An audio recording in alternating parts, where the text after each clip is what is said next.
نبي نتقهوى وضعنا عشراتنا هذا العمل الله يكفينا شره. شوف الشجره هذه لاقيها عليه معلقه كذا. شوف هذه يا ابو ناصر اللي يقول لك، شوف كيف والله يا اخي ما ادري ايش وضعها.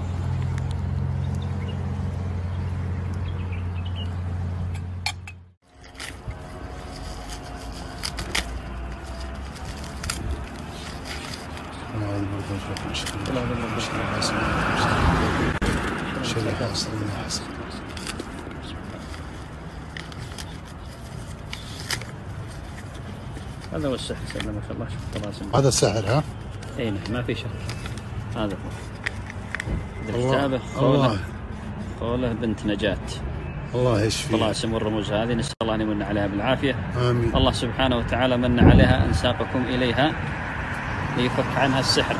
الله أعلم عينه الآن في أرض الله، ولكن الله الرحيم سبحانه وتعالى والمدبر وهو على كل شيء قدير قد يكون استجاب لدعائها ودعاء يعني من يقرب لها من الصالحين، فدلكم على هذا السحر.